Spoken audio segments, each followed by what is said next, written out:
food. How long do you have? We could go on till tomorrow morning. You both are getting wet like this, you'll catch a cold, you have exams.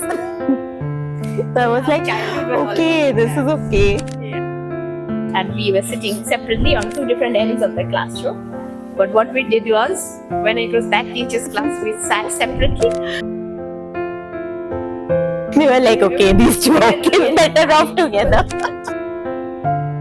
So I went to the principal and asked her directly, are you going to burn my books?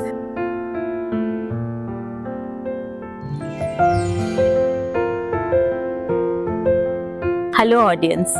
Today we are going to talk with Dr. Nilanjana, a very, very good friend of mine and a very, very good doctor also. Whatever Meena says about me, take it with a huge big pinch of salt. She's known me forever and she loves me to bits. So she's extremely biased. So just keep that in mind. No. Go on. Bias doesn't go in these cases, you know. Like People who are biased say that. There is no bias. Go on then. So now that she's moved to Australia, I really feel that she's missing the best things in Calcutta.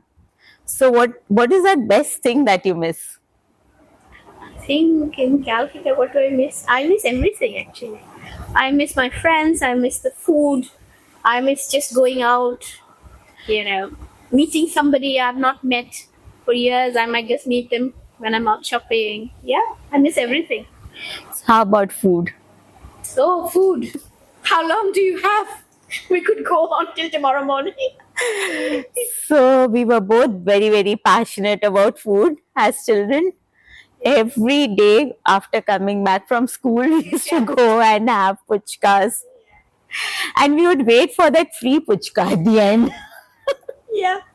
And I remember we knew all the puchkawalas in our neighborhood and who was whose cousin, who was whose brother, who's going home, who's going to stand instead of them. And everything we knew. Had the full detailed history. Yes. Right?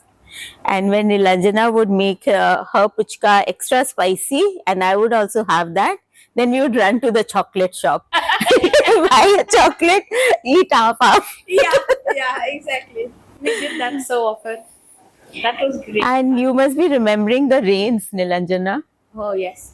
Now, Meenu is a very romantic person. She wants to get wet in the rain. I'm like, why am I getting wet? I have an umbrella. I don't want to get wet. We could never agree on this one. So we would pretend we don't have umbrella and and we would walk down from school to our houses. Getting wet. She forced me to do all this, man. And one day your mom scolded me so much. Did she? I don't remember. Yeah. So you both are getting wet like this. You'll catch a cold. You have exams. So I was like, okay, this is okay. Yeah, it's all good. And then the chitter chatter, we could not stop chatting. So when you used to come to my house to drop me, and then I would go to your house to drop you. Dropping each other off. And then finally we would conclude, okay, this sweet shop we should part. Turn around and go. Just go. Yeah, exactly right. And then what happened in school, do you remember? I think it was in class 7 or class 8, one of the teachers, and we are talking too much. So they separated. They separated us and we were sitting separately on two different ends of the classroom. But what we did was, when it was that teacher's class, we sat separately, and when it was somebody else's class, we used to sit sitting together. The whole class knew, but no teacher did. We were like, okay, these two are okay, better off together. And you remember what that storybook incident? Oh yeah. Yeah, bag checking for storybooks, yes. So we used to borrow lots of storybooks from each other and read a lot. So Nilanjana also used to read a lot, me too. But somehow when the bag checking thing happened, I had 7 books in my bag. You had a small library with you. Yes, like a walking library. And I did hide 3-4 of them, but the fat ones, they got caught. And then I was like so nervous. I picked it up from library. I have to return there. How to go about it? So I went to the principal and asked her directly, "Are you going to burn my books? Please don't burn these. These are from the library." Like so courageous. I've never had the nerve to say that to sister. You did.